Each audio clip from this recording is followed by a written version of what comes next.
교회에서 복음이라는 단어를 굉장히 많이 사용을 합니다.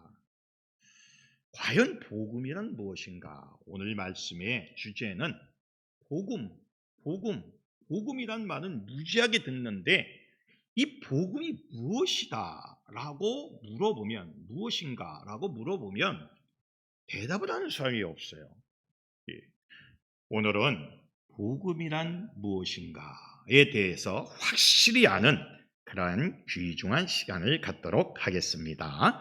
복음이란 히브리어로 바사르라고 합니다. 이 바사르는 기쁜 소식을 선포하다, 좋은 방문에 대해 보답하다, 그런 뜻입니다.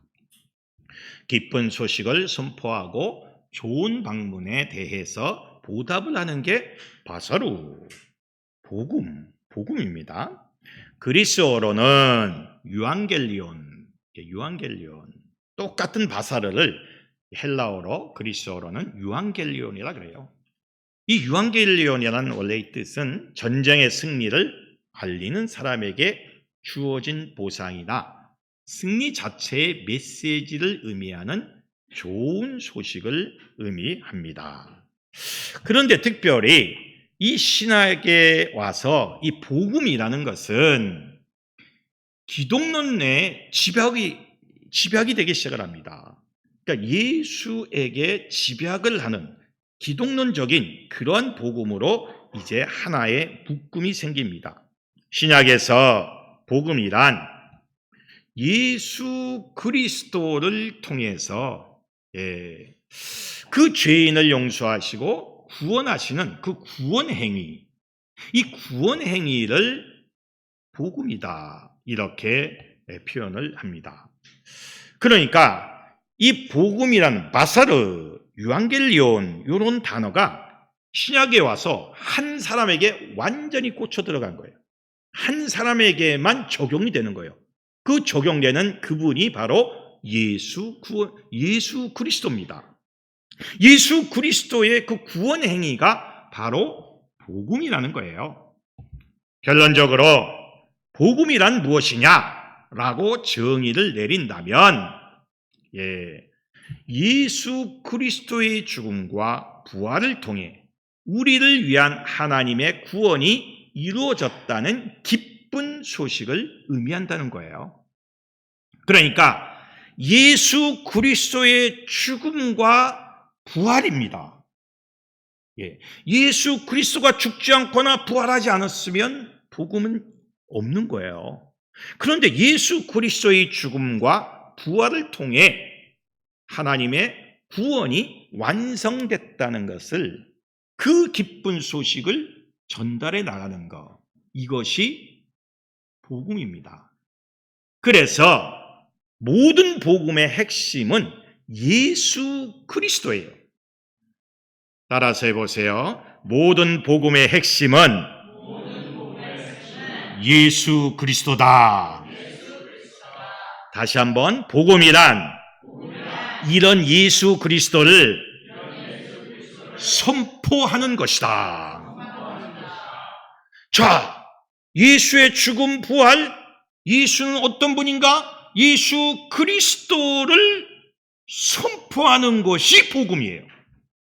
그러니까 구약의 복음, 신약의 복음, 모든 복음이 한데 묶어져서 오직 예수 그리스도에게 적용이 되면서 이제 복음의 핵심은 예수가 됐어요. 그 예수의 그 내용을, 예수라는 그 자체를 선포하는 것이 복음이요. 정명석이가 자기를 선포합니다. 복음이 아니죠. 이만희가 자기를 선포합니다. 복음이 아니죠. 오직 예수 그리스도를 선포하는 그 자체가 복음이라는 거예요. 그래서 마가복음 1장 1절에 보면 서두를 이렇게 잡고 있습니다. 우리 다 같이 한번 읽어봅시다. 시작. 하나님의 아들 예수 그리스도 복음의 시작이라. 아멘. 모든 것이 예수부터 시작이 되는 거예요.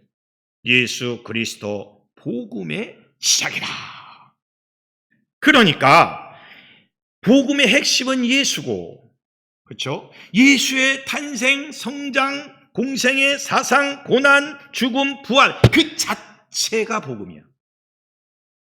그러니까 다른 복음이 있을 수 없어요. 오늘 성경 본문에 보니까 다른 복음은 없다. 무슨 복음만 있는 거예요? 예수 그리스도 복음만 있는 거예요. 다른 복음, 예수 그리스도 복음 외에 다른 복음을 전하는 자는 저주를 받을지어다. 우리 교회는 예수 그리스도의 복음만 증거합니다.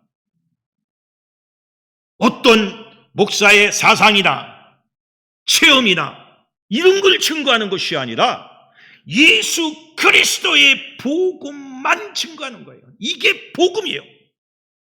예. 복음이 무엇인가? 우리가 정확하게 인지하고 있어야 돼요. 이 복음의 인지가 없으니까 자꾸 이단에 빠지는 거예요. 어떤 이상한 교주에 자꾸 빠지는 거예요. 예수 복음 외에는 난 듣기 싫다라고 딱 끊어버리면 이단에 빠질 수가 없어요. 그런데 이상한 복음, 다른 복음, 뭐 정명석이가 말한 복음, 이만희가 말한 복음, 문선명이가 말한 복음, 이상한 복음이 자꾸 귀에 들려오면 그거는 복음이 아니야. 이 미혹의 영이에요. 예수 위에 어떤 인간의 이름이 들려오면 그거는 복음이 아니라는 거예요. 누구의 복음입니까? 예수 그리스도의 복음이요. 우리 기독교인들이 확실한 이 신앙관이 없으니까 이단에 자꾸 빠지고 여기가 뭐 몇 단계, 1단계, 2단계, 몇 단계 뭐가 있대. 뭐 구원론이 이렇고 저렇고 얘기를 하는 거예요. 그럼 그래? 하고 혹 빠져드는 거예요. 듣다 보니까 1단계, 2단계 계속 들어가다 보니까 그때 가서 누가 나와요? 이만희가 나오고 정명석이가 나오는 거예요. 처음부터 예수 그리스도의 복음이 아니면 잘라버려야 되는데 그 신앙, 그 확고한 신앙이 없단 말이에요. 자, 그렇다면 구체적으로 그래 예수의 복음인데 구체적으로 복음이란 무엇일까요? 무엇을 복음이라고 할까요? 구체적으로 이런 것들이 바로 복음입니다. 첫째, 복음이란 예수는 그리스도라고 선포하는 거예요. 이거 굉장히 중요한 겁니다. 예수는 그리스도다. 마가복음 16장 16절 우리 다 같이 합독을 하겠습니다. 시작. 시몬 베드로가 대답하여 이르되 주는 그리스도시요 살아계신 하나님의 아들이시니이다. 아멘. 이 그리스도라는 말은 구약적인 표현은 메시아입니다. 메시아는 기름 부음을 받은 자란 뜻이에요. 예. 그 히브리어로 기름 부음을 받은 자를 메시아라고 그러고 이것을 그리스어로 문자적으로 번역한 단어가 그리스도입니다. 크리스토스. 그리스도입니다. 그러니까 메시아와 그리스도는 같은 단어고 같은 내용입니다. 기름 부음을 받은 자다. 그 기름 부음을 받은 자는 어떤 의미입니까? 바로 구원자라는 그런 의미죠. 예.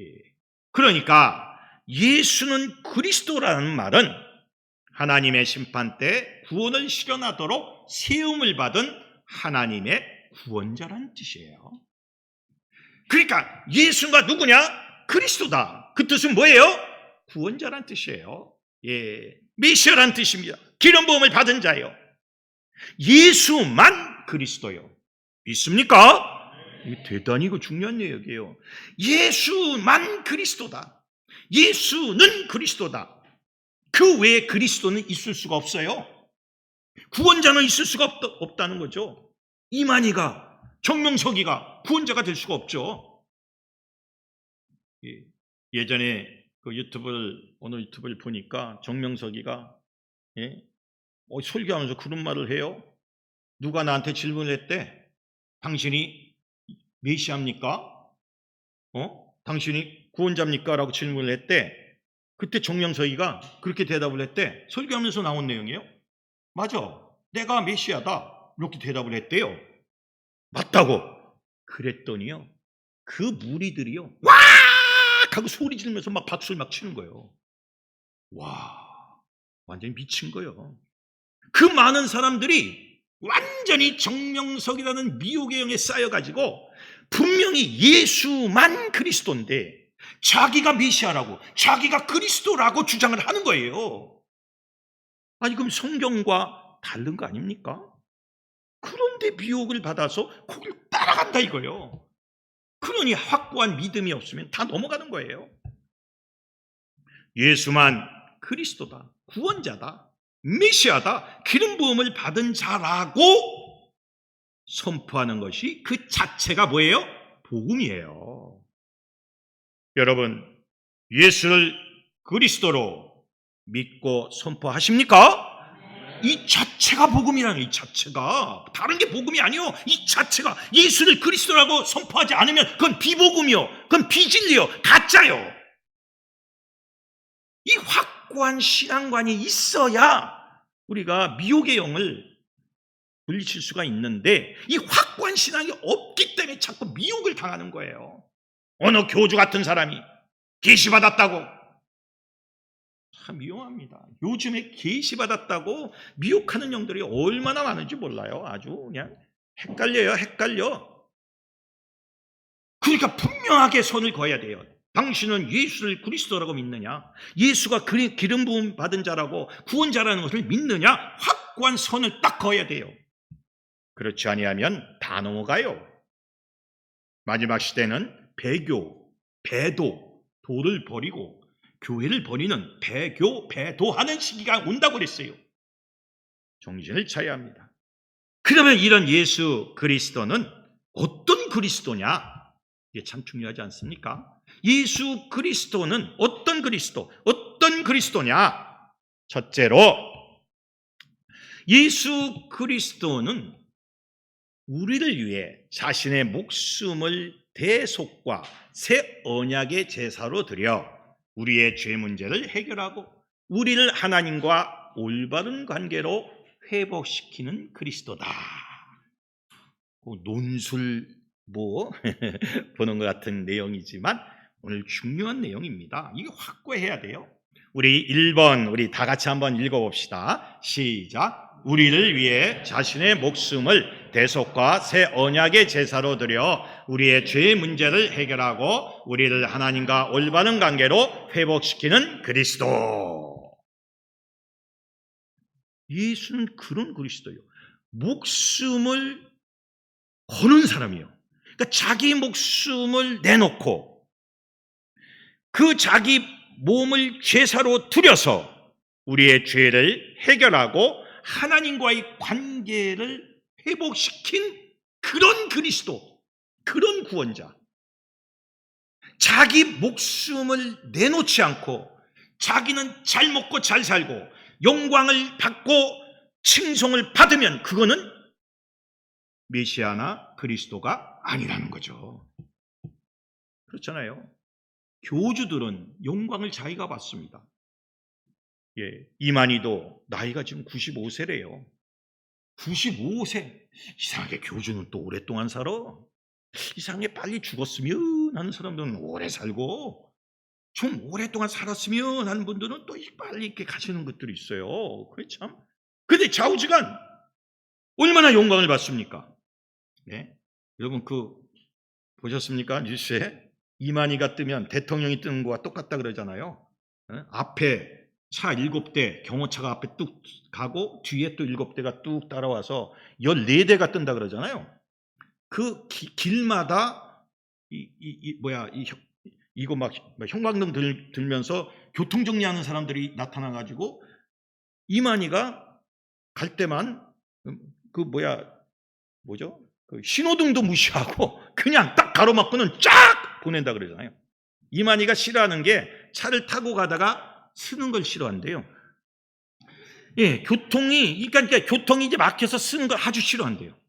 그러니까 그 교주님이 가시는데 막히면 안 된다 해가지고요. 그 교통정리하는 사람 수십 명이 떠가지고요. 그 동선에다가 딱 박아놓고, 이 사람이 경찰도 아니고 공무원도 아닌데, 지네가 그냥 멋대로 그냥 봉을 들면서 그 사람 복장도 비슷해. 경찰 복장 비스무리해. 그러니까 사람들이 아니 가려다 보니까 막 이거 들고 못 가게 하니까 못 가는 거야, 차는. 그럼 이만희가 샥 지나가는 거야. 와, 뭐 이딴 놈이 다 있어? 옛날에 문선명이도 이렇게는 안 했거든요. 예, 빨간불 되면 섰고 파란불 되면 갔는데 야는 한술 더 떠. 자기 목숨은 내놓지 않고 영광만 받는 거예요. 그거는 그리스도가 아니죠. 자기 목숨을 대속과 제사로 드렸다. 이게 그리스도예요. 두 번째, 예수 그리스도는 우리 한번 읽어봅시다. 2번 시작. 하나님의 백성과 자녀들이 되게 해서 창조주 하나님의 무한한 부요함을 상속받게 하는 그리스도. 우리를 하나님의 백성과 하나님의 양자로, 자녀로 만들어서 하나님의 그 아주 어마무시한 것들을 상속받게 하는 거예요. 이게 그리스도요. 이제 우리는요, 하나님의 양자가 되었어요. 그래서 하나님을 뭐라고 불러요? 아빠, 아버지? 아버지도 아니야. 아버지도 뭐 이거 굉장히 좀 이렇게 거리감이 있잖아요. 아빠라고 그래. 아바. 이 아빠라는 단어인가요? 전 세계적으로 거의 공통입니다. 아빠, 아바, 뭐 이거 다 비슷한 단어예요. 아빠라고 부르게 한다 이거예요. 왜? 우리는 자녀가 됐기 때문에, 양자가 돼서 그 어마무시한 것을 상속받고 그렇게 됐기 때문에. 그걸 누가 했어요? 그리스도가 한 거예요. 예수가 한 거예요. 무엇으로? 자기의 핏값으로 한 거예요. 이만희가 죽었습니까? 정명석이가 십자가를 졌습니까? 우리를 위해서 정명석이가 피를 흘려봤어요? 뜯어먹기만 했지. 자기가 나눠준 적이 있습니까? 자기 걸 희생해 본 적이 있어요? 자기 재산을 나눠준 적이 있어요? 없어요. 그러면 그는 누굽니까? 적그리스도다 이거예요. 그리스도가 아니야. 셋째, 우리 3번도 한번 읽어봅시다. 시작. 하나님의 신적 생명, 즉 영생을 얻게 한 그리스도. 아멘. 하나님의 신적 생명, 즉 영원히 살 수 있는 것을, 영생을 얻게 한 그리스도다 이거예요. 자, 그리스도는 어떤 그리스도입니까? 우리를 죄에서 구원시킨, 죄를 씻어준 그리스도, 자기가 죽음으로 말미암아 우리로 하여금 하나님의 자녀가 되게 해서 자녀가 되게 해서 상속을 받게 하신 그리스도, 그리고 우리로 하여금 영생을 얻게 한 그리스도. 문선명이가 이렇게 했습니까? 이만희가 이렇게 했습니까? 정명석이가 이렇게 했어요? 그들은 다 가짜요. 가짜다 이거예요. 우리는 예수 그리스도만은 섬기고 그분만이 그리스도라고 우리는 선포하는 겁니다. 그 예수 그리스도의 죽음을 통해서 우리는요, 아주 무시무시한 여러 가지 혜택을 받게 됩니다. 이것을 조금 더 조직신학적으로, 약간 신학적으로 표현하면 그 죽음을 통한 구속 사건을 이렇게 표현을 할 수가 있어요. 첫째는 한번 이것도 읽어보십시오. 시작. 예수 그리스도의 죽음은 우리의 죄를 씻어버린 속죄 제사였다. 속죄 제사였다. 이 속죄 제사라는 말은 사실 우리 신학적인 전문 용어입니다. expiatory sacrifice. 속죄, 죽음을 통한, 대신 죽음을 통한 우리 죄를 씻는 속죄 제사였다. 그러니까 속죄 제사가 없는 사람은 그리스도가 될 자격이 없는 거죠. 두 번째, 한번 읽어봅시다. 시작. 그리스도가 우리의 죄에 대하여 대신 벌을 받았다. 저주를 받은 거예요. 우리를 대신해서 그분이 벌을 받은 거예요. 저주를 받은 거예요. 내가 대신 벌을 받을 테니 70억, 80억 인구를 다 해방시켜 주십시오 라고 그렇게 벌을 대신 받은 거예요. 이게 죽음의 구속사건입니다. 세 번째 한번 읽어봅시다. 시작. 그것은 결국 죄인에 대한 하나님의 진노를 풀어버린 제사였다. 아주 중요한 겁니다. Propitiatory sacrifice. 이 진노를 풀어버린 제사였다는 거예요. 그냥 신학적인 용어인데 이 propitiatory라는 이 단어는 sacrifice, 이 이 풀어버렸다는 거예요. 풀어버렸다. 진노를 풀어버린 제사를 그 그리스도가 대신 했다는 거예요.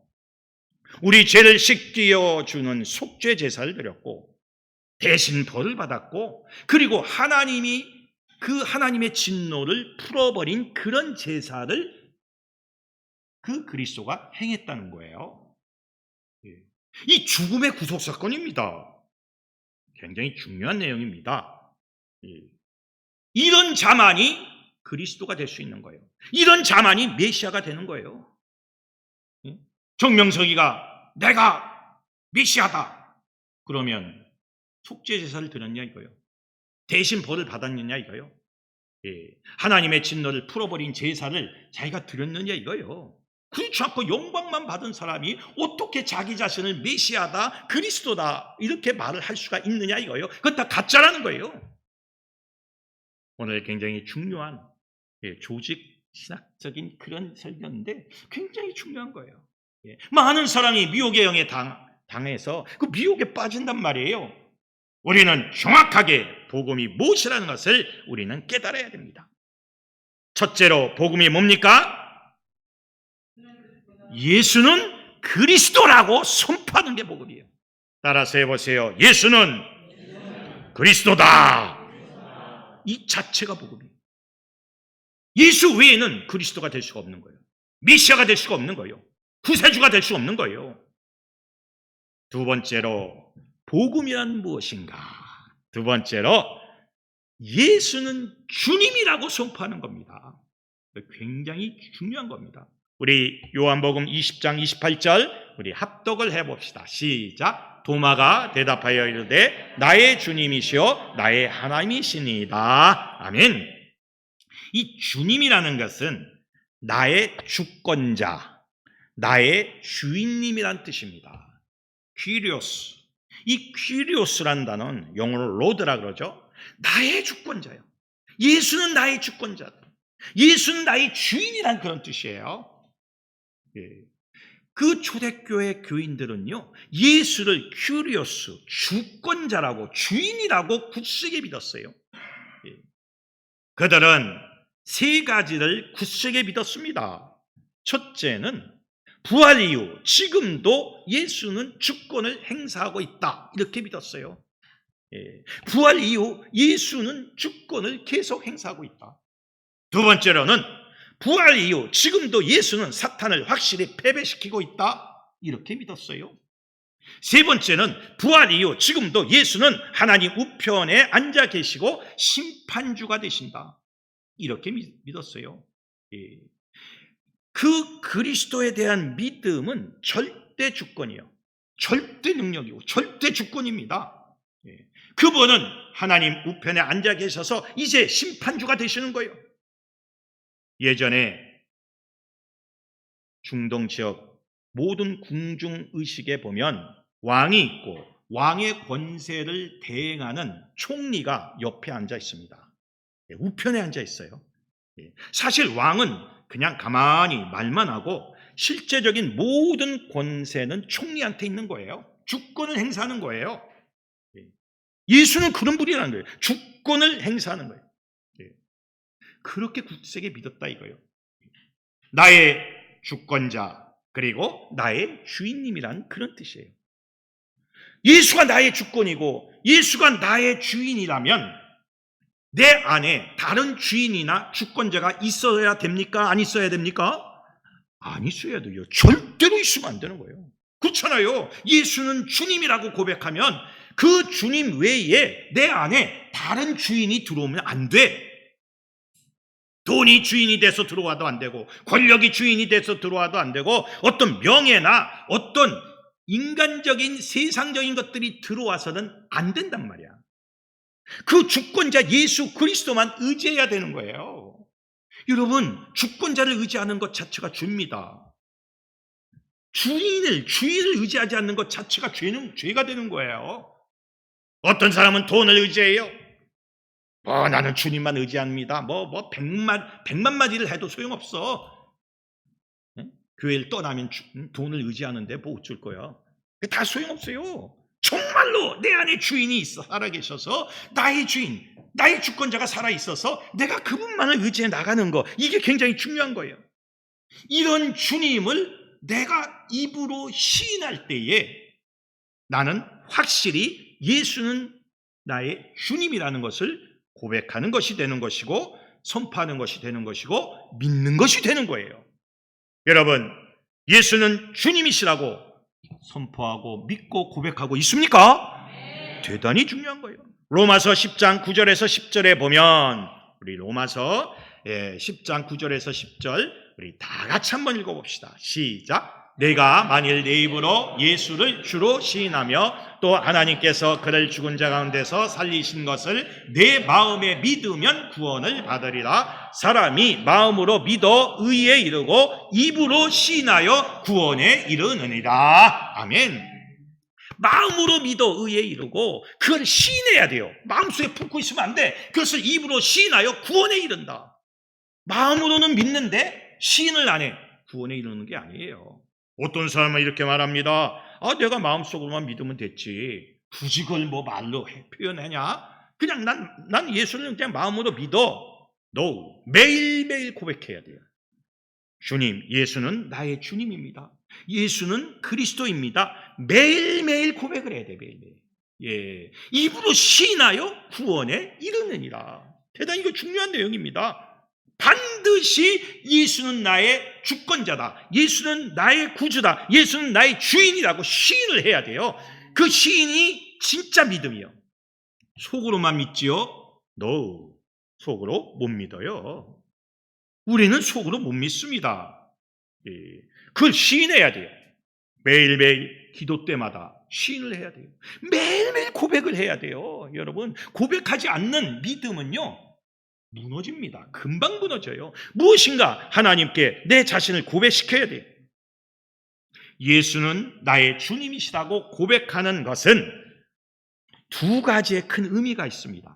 첫째는 우리 다 같이 한번 이것도 읽어봅시다. 오늘 중요한 내용이기 때문에 자꾸 상기시켜 드리는 거예요. 1번 시작. 주님이 도와주심에 힘입어 죄악과 죽음에 대항해 승리할 수 있다. 예수는 나의 주라는 고백의 의미는 주님의 힘으로 죄악과 죽음, 어떤 것과의 싸움에서도 나는 승리할 수 있다라는 그 확고한 믿음이 있는 거예요. 예수는 나의 주님이다. 두 번째로는 이것도 한번 읽어봅시다. 시작. 주님의 주권에 전적으로 순종할 것을 서약하는 의미가 있는 거예요. 나는 매일매일 주님의 주권에 전적으로 순종할 것을 매일매일 서약하는 거예요. 선서하는 거예요. 한 번 하고 10년 후에 하고 죽기 전에 하고 이거 아닙니다. 그러면요, 이게 힘이 없어요. 매일매일 수십 번이라도 하는 거예요. 예수는 나의 주님입니다. 당신은 나의 주님입니다. 나는 당신의 주권에 전적으로 순종합니다. 이렇게 자기 자신을 순종해 나가는 거, 이게 굉장히 중요한 거예요. 하나님의 주권에 순종을 하면 다른 어떤 것도 두려워할 수가 없는 거고, 어떤 것도 내 안에 다른 신이 들어올 수가 없는 거예요. 그런데 주권에 순종하지 않으니까 이상한 놈들이 와가지고 미혹을 하고 이상한 종교가 막 내 안에 들어오는 겁니다. 예. 이런 확고한 복음에 어떤 믿음이 없으니까 자꾸 미혹의 영으로 빠져들게 되는 거예요. 이게 참 안타까운 현실입니다. 예. 우리는 복음이 무엇이라는 것을 정확하게 알고 있고 그 복음을 정확하게 전달시키고 고백시켜야 됩니다. 그렇지 않으면 다 미혹의 영으로 빠져들어요. 예수는 나의 주님이라고, 주인이라고, 주권자라고 매일매일 고백하시기를 주님의 이름으로 축원합니다. 세 번째로 복음이란 무엇이냐? 예수는 나의 중보자이며 대속자라고 선포하는 것, 그 자체가 복음이요. 예수는 나의 중보자이며 대속자라고 선포하는 겁니다. 디모데전서 2장 5절에서 6절, 디모데전서 2장 5절에서 6절 우리 다 같이 한번 읽어봅시다. 시작. 하나님은 한 분이시요 또 하나님과 사람 사이에 중보자도 한 분이시니 곧 사람이신 그리스도 예수라. 그가 모든 사람을 위하여 자기를 대속물로 주셨으니 기약이 이르러 주신 증거니라. 아멘. 하나님과 사람 사이에 중보자는 한 분이요. 누구예요? 예수 그리스도요. 예. 우리를 위해서 대신 대속물이 되신 분도 바로 예수 그리스도예요. 없는 거예요. 그 외에는 다른 복음은 있을 수가 없어요. 하나님과 우리 사이를 화해시키고, 이 중보자란 뜻이 뭡니까? 이 중보자라는 것은 서로 대립 또는 적대 관계에 있는 사이에서 화해와 일치를 얻게 하는 자가 중보자입니다. 예, 서로 대립되어 있고 적대 관계에 있는 사이에서 화해와 일치를 얻게 하는 그 사람이 중보자예요. 예. 이 중보자, 이 히브리어로는 엘리스라 그래요. 엘리스. 예, 엘리스란 말은 판결하는 자다. 예, 판결하는 자다. 그리고 파가라는 단어도 씁니다. 이 파가는 만나고 언약을 맺는 자다. 화해하는 자다. 예, 그리스어로는 메시테스라고 합니다. 이 메시테스는 조정하는 자, 중재하는 자, 화해하는 자다. 그러니까 멜리치, 파가, 메시테스 이런 사람들이 바로 중보자입니다. 예수 그리스도는 중보자예요. 예수 외에는 어떤 중보자도 있을 수가 없어요. 가운데 끼는 사람은 예수밖에 없는 거예요. 하나님과 인간 사이에 가운데 예수 외에는 없는 거예요. 가톨릭에서는 마리아를 중보자의 자리에 올려놓고 있어요. 신의 어머니다. 예수가 신이라면 신의 어머니도 신이다. 그래갖고 그 격상을 시켜놨어요. 그런데 초대교회 예수의 12제자가 쓴 성경에 마리아가 중보자다, 마리아가 이런 사람이라고 기록해놓은 기록은 한 군데도 없어요.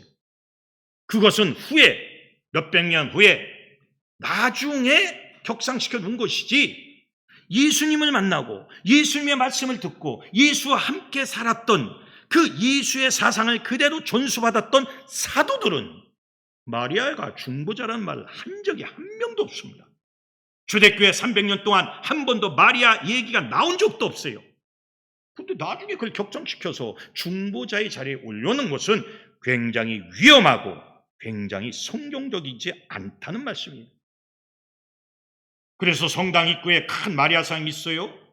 굉장히 위험한 일입니다. 그것도 굉장히 위험한 거예요. 예, 그리고 큰 아들 예수를 안고 있는 마리아상이 있습니다. 상당히 위험한 겁니다.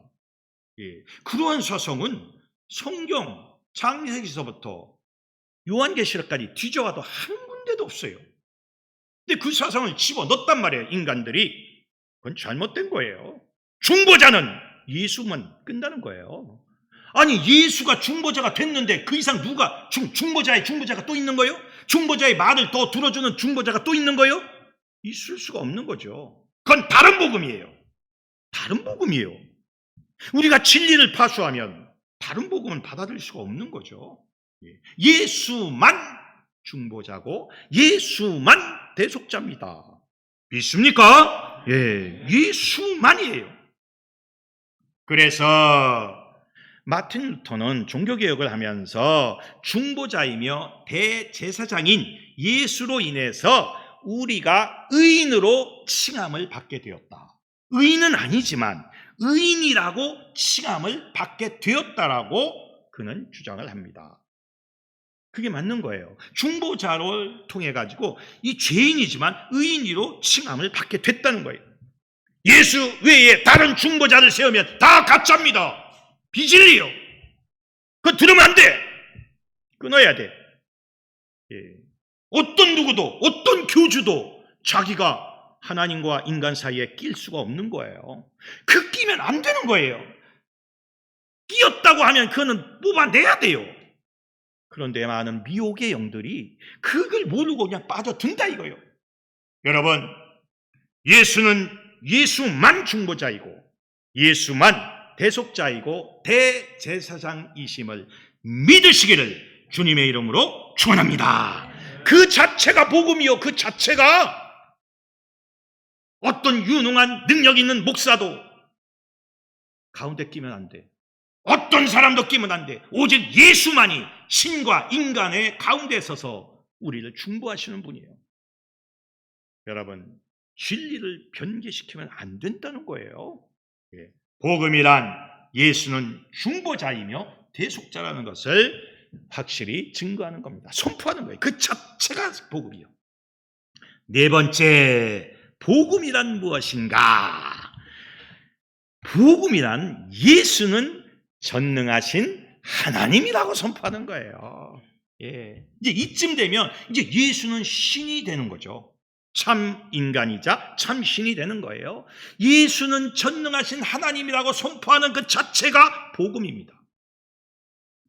이사야서 9장 6절 우리 다 같이 한번 읽어보겠습니다. 시작. 이는 한 아기가 우리에게 낳고 한 아들을 우리에게 주신 바 되었는데 그의 어깨에는 정사를 메었고 그의 이름은 기묘자라 모사라 전능하신 하나님이라 영존하신 아버지라 평강의 왕이라 할 것임이라. 아멘. 예수 그리스도가 앞으로 태어나는데 그 아기가 태어나는데 그 아기는 어떤 존재인가? 이사야는 아주 정확하게 예수 그리스도가 탄생하기 700년 전에 탄생한 예수 그리스도를 정확하게 표현을 했어요. 예수 그리스도는 어떤 분입니까? 첫째는 정사를 메은 자다.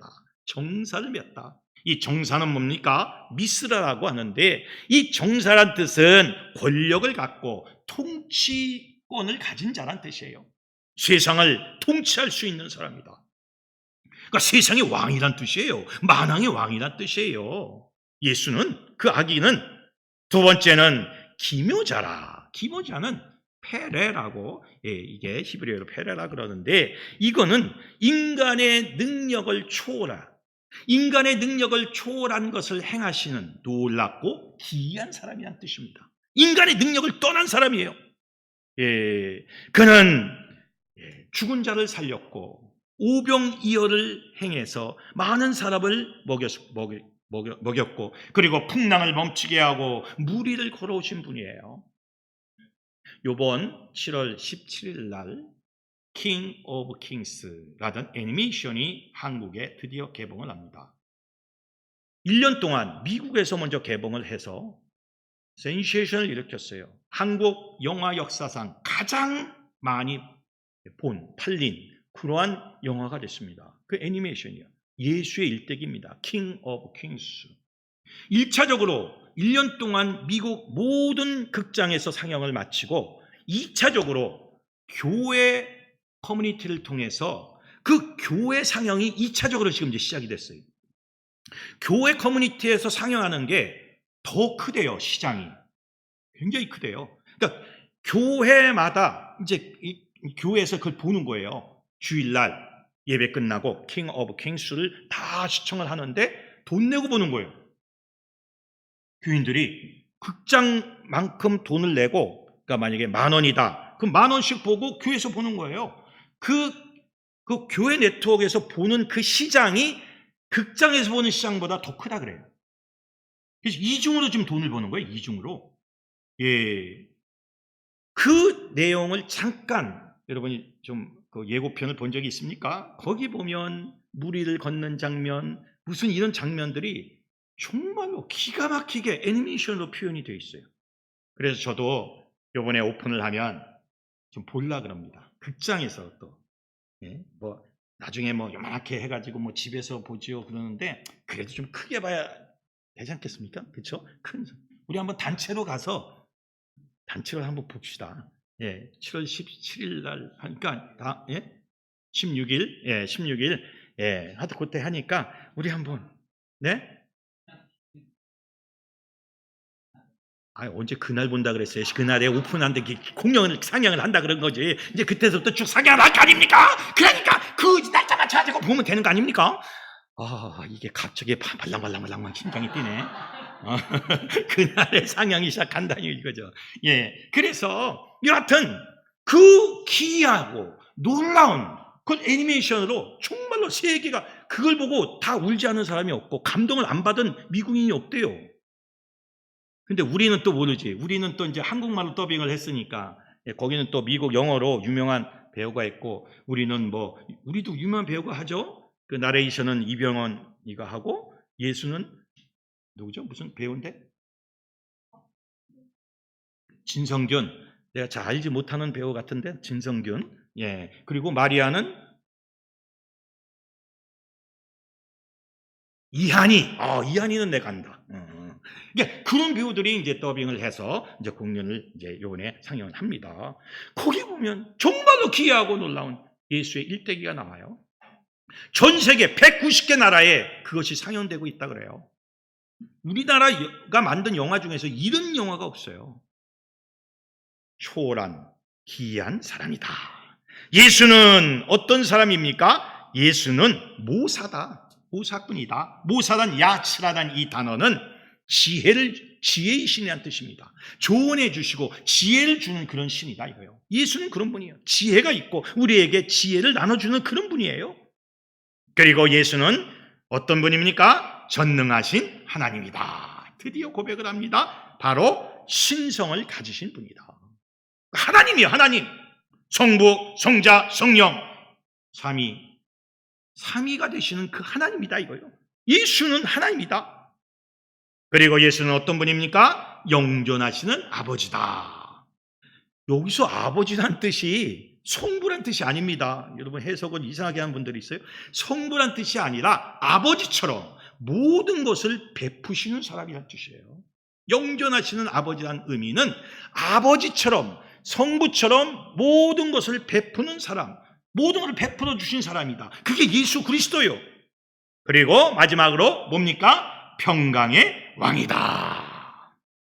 인간과 하나님 사이를 화해시키는 그런 사람이다. 샬롬의 사람이다. 이게 바로 예수 그리스도예요. 예수는 전능하신 하나님이라고 고백하는 것, 그것을 선포하는 것, 이것이 바로 복음이에요. 예수는 참 인간이자 참 하나님이에요. 그런 하나님은 예수 그리스도를 믿습니까? 아멘. 그걸 믿어야 돼요. 그걸 선포하는 거예요. 그걸 증거하는 거예요. 이 자체가 복음이에요. 이 자체가.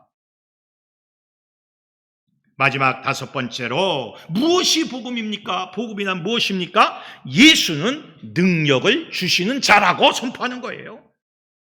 고린도전서 1장 18절에 보면 우리 다 같이 한번 읽어봅시다. 시작. 십자가의 도가 멸망하는 자들에게는 미련한 것이요 구원을 받은 우리에게는 하나님의 능력이라. 십자가의 도가 멸망받을 자에게는 야 저게 뭐야, 아유 미련 곰탱이 저렇게 죽는 게 뭐요, 이렇게 미련 곰탱이 같이 보이지만 구원을 받는 우리에게는 하나님의 능력이다. 예, 이런 하나님께서, 주님께서 우리에게 마태복음 10장 1절에 보면 이런 능력을 주셨어요. 한번 읽어봅시다. 아주 이게 암기 과목이죠. 한번 읽어봅시다. 시작. 예수께서 그의 12제자를 부르사 더러운 귀신을 쫓아내며 모든 병과 모든 약한 것을 고치는 권능을 주시니라. 아멘. 예수는요 우리에게 권능을 주시는 분이에요. 귀신을 내어 쫓고 질병을 치료하고 약한 것을 고치는 권능을 주시니라. 참 이게 중요한 겁니다. 예수 그리스도는 능력을 주시는 분이에요. 예수 그리스도는 마귀를 대적하고 승리할 수 있는 능력을 주십니다. 예수 그리스도는 모든 질병을 치유하는 능력을 주십니다. 예수 그리스도는 상한 마음을 치유하는 능력을 주십니다. 예수 그리스도는 사람의 마음을 변화시키는 능력을 주십니다. 예수 그리스도는 잘못된 관습과 사상 등을 해방시키는 능력을 주십니다. 예수 그리스도는 구원과 부흥의 능력을 주십니다. 그런 분이에요. 그런 분이에요. 이 예수를 잡아야지 능력이 임파테이션, 전이가 될 거 아닙니까? 능력이 전이 돼야 돼. 능력이 전이 되어야 우리도 힘있게 나가 싸워 이길 수가 있지 않겠습니까? 어느 누구도 능력을 우리에게 줄 수가 없어요. 이만희가 줍니까? 자기만 갖고 있지. 정명석이가 줍니까? 자기만 갖고 있지. 문선명이가 줬어요. 지만 갖고 있다가 지만 능력 있다고 떠들다가 죽었지. 이만희도 죽고 정명석이도 죽고 이제 다 죽을 겁니다. 죽으면 흙이 되는 사람들이에요. 부활도 못하고 그냥 썩어 문드러지는 육체를 갖고 있는 아무것도 아닌 사람들이에요. 그에게는 능력이 없어요. 능력을 줄 수 있는 힘이 없다는 거죠. 마귀를 대적하여 승리할 수 있는 능력도 못 주고 질병과 마음을 변화시키는 또 모든 것을 변혁시키는 그런 능력도 줄 수 없는 하찮은 인간에 불과한데 그걸 교주처럼 신처럼 떠받든다 이거예요. 이게 문제가 되는 거예요. 복음이란 예수는 능력을 주시는 분이라고 선포하면서 그 예수를 붙잡고 그 능력을 체험해 나가는 것 자체가 복음이 된다는 거예요. 자, 오늘 주제입니다. 복음이란 무엇인가? 5가지입니다. 무엇이 복음인가? 정확하게 알아야 돼요. 처음에 뭡니까? 예수는 그리스도다라고 선포하는 것. 두 번째 뭡니까? 예수는 주님이다라고 선포하는 것. 세 번째 뭡니까? 예수는 중보자이며 대속자라고 선포하는 것. 네 번째 뭡니까? 예수는 전능하신 하나님이다라고 선포하는 것. 마지막 5번째 뭡니까? 예수는 능력을 주시는 자라고 선포하는 것. 그 자체가 다 복음이에요. 다 예수와 연관돼 있어요. 예수와 연관돼 있어요. 다 예수와. 그러면 이제 이 복음을 마지막으로 우리는 어떻게 해야 합니까? 3가지를 우리는 행해야 돼요. 예, 이 복음을 어떻게 해야 되는가? 첫째로 증거해야 하는 거예요. 증거해야 돼요. 누구에게나 예수는 주님이다. 예수는 그리스도다. 예수는 우리에게 능력을 주시는 분이다. 누구에게나 이건 증거해야 돼. 나 혼자만 선포하면 안 돼. 이거는 증거를 해야 돼. 마태복음 24장 14절에 보면 우리 다 같이 한번 읽어봅시다. 시작. 이 천국 복음이 모든 민족에게 증언되기 위하여 온 세상에 전파되리니 그제야 끝이 오리라. 아멘. 이제 증언자가 돼야 돼요. 예, 예수는 그리스도라고 세상 끝까지 나가서 증언을 해야 돼요. 예, 지금 마지막 시대입니다. 누가 봐도 안 믿는 사람이 종말이라고 더 먼저 외치고 있어요. 지금 중국은 초토화되고 있어요. 홍수도 초토화돼요. 유럽은 더위로 초토화돼요. 45도. 와, 우리 지금 30도도 그냥 힘들어 죽겠는데 45도. 예. 또 뭐 한때 81도까지도 올라간 적이 있다는데 이게 뭐 어떻게 된 건지 몰라요. 지금 일본은 난리가 났어요. 계속 열도가 흔들리고 잔지진이 1000번을 지금 흔들흔들대고 있어요. 네. 일본 열도의 30%가 물에 잠길 것이라고 예측하는 사람도 있어요. 이 마지막 시대예요. 네. 이 시대에 우리는 더욱 증언자가 되어야 합니다. 위트니스, 증언자가 되어야 돼요. 예수가 누구냐고 복음을 증언하는 증언자가 되어야 됩니다. 여러분, 그 상대방이 듣든지 안 듣든지 교회 나오든지 안 나오든지 아무 상관없어요. 그냥 예수를 증언하시기를, 복음을 증언하시기를 주님의 이름으로 축원합니다. 전파하십시오. 친구 누구 할 것 없이 뭐라고 비웃든지 너 예수 믿어야 돼. 예, 그냥 증언하는 거예요. 증언하는 거예요. 이건 우리 일이에요. 두 번째로 이 복음을 어떻게 해야 합니까? 가르쳐 지키게 해야 되는 거예요. 예, 마태복음 28장 19절에서 20절 우리 다 같이 한번 읽어봅시다. 시작. 그러므로 너희는 가서 모든 민족을 제자로 삼아 아버지와 아들과 성령의 이름으로 세례를 베풀고 내가 너희에게 분부한 모든 것을 가르쳐 지키게 하라. 볼지어다 내가 세상 끝날까지 너희와 항상 함께 있으리라 하시니라. 아멘. 가르쳐 지키게 하라. 계속 가르쳐야 돼요. 복음이 뭐냐? 가르쳐야 됩니다. 그러기 위해서는 내가 복음이 뭔지 알아야지. 오늘 배웠잖아요. 이게 복음이야. 이 복음을 자꾸 자녀들에게, 다음 세대들에게, 또 친구에게 가르쳐 지키게 해야 돼요. 자꾸 가르쳐야 됩니다. 야, 복음이 뭔지 알아? 이게 복음이야. 5가지야. 아주 간단해. 그걸 자꾸 가르쳐야 돼요. 가르치고 또 가르치고 또 지키게 해야 돼요. 이게 복음이야. 이게 복음이야. 가르쳐 지키게 해야 합니다. 그건 우리 책임이요. 복음을 증언하는 것도 우리 책임이고 가르쳐 지키게 하는 것도 우리 책임이요. 이거 하나님이 나중에, 주님이 나중에 심판하실 때, 재림하셨을 때, 심판할 때 물어볼 거예요. 야, 너 복음 증거해봤냐? 너 복음을 가르쳐 지키게 해봤냐? 물을 거예요. 아니요. 난 그냥 나만 믿었어요. 그래? 안 되겠다 야. 너는 천국 갈 수가 없어. 저 뜨뜻한 지옥 셋째 칸에 가 있어 하고 싹 보내버린다고. 무서운 사건이 일어나는 거예요. 무서운 사건이. 더워 죽겠는데 30도도 더운데 지옥불은 얼마나 덥겠어요? 일서에 의하면 1280도. 몰라, 나도 지어낸 얘기니까. 하여튼 좌우지간 그 1280도에 거의 죽지도 않고. 와, 얼마나 덥겠어요?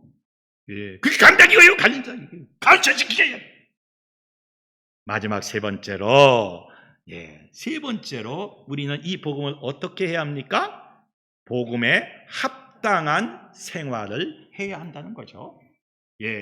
우리 빌립보서 1장 27절 이거 마지막 한번 읽어봅시다. 시작. 오직 너희는 그리스도의 복음에 합당하게 생활하라. 아멘. 복음에 합당한 생활.